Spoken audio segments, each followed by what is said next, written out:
Trading में कामयाबी का राज क्या है? चलिए आज इसके पीछे के गणित को समझते हैं। हाँ, इसे नंबर्स गेम कहते हैं, पर असली खेल प्रॉफिट का नहीं, सर्वाइवल का है। चलिए देखते हैं कैसे। सोचिए, अगर आधी कैपिटल चली गई तो उसे वापस लाने के लिए कितना गेन चाहिए होगा? इसका जवाब चौंकाने वाला है। 50% के लॉस का मतलब है आपको 100% का गेन चाहिए सिर्फ ब्रेक इवन के लिए, डबल। और ये मुश्किल यहीं खत्म नहीं होती। देखिए, 60% का लॉस मतलब 150% का रिटर्न चाहिए। इसी खतरनाक गणित की वजह से ट्रेडर्स का पहला लक्ष्य होता है रिस्क ऑफ रूइन से बचना, मतलब पूरी तरह बर्बाद होने से। तो क्या इसका मतलब ट्रेडिंग बस एक तरह का जुआ है? नहीं, ये एक बहुत बड़ा मिसकंसेप्शन है। देखिए, ट्रेडिंग में एक एसेट की ओनरशिप होती है। ये एक पॉजिटिव सम गेम है जहां सब जीत सकते हैं। जुआ दूसरी तरफ एक जीरो सम गेम है, मतलब किसी की जीत तभी होगी जब कोई दूसरा पूरी तरह हारेगा। तो फिर बर्बादी से बचकर कामयाब कैसे हों?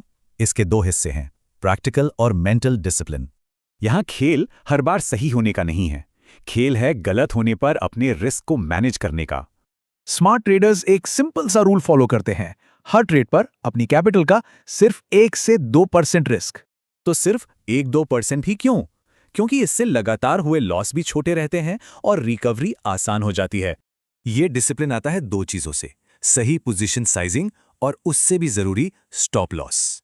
स्टॉप लॉस किसी भी ट्रेड का इमरजेंसी ब्रेक है। ये इमोशंस को बीच में आने से और छोटे लॉस को बड़ा बनाने से रोकता है। लेकिन प्रैक्टिकल टूल्स के अलावा दूसरा और जरूरी हिस्सा है मेंटल रेजिलियंस, यानी मनोवैज्ञानिक मजबूती।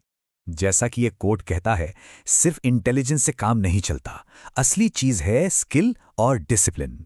एक कामयाब ट्रेडर की असली पहचान है डर और लालच जैसे इमोशंस को कंट्रोल करने की काबिलियत। तो ये सब हमें ट्रेडिंग के असली मकसद तक लाता है, और वो सिर्फ पैसा कमाना नहीं है।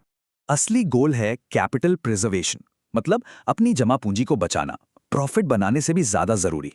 तो सवाल ये है कि लक्ष्य आज जीतना है या ये पक्का करना है कि कल ट्रेड करने के लिए आप मैदान में बने रहें।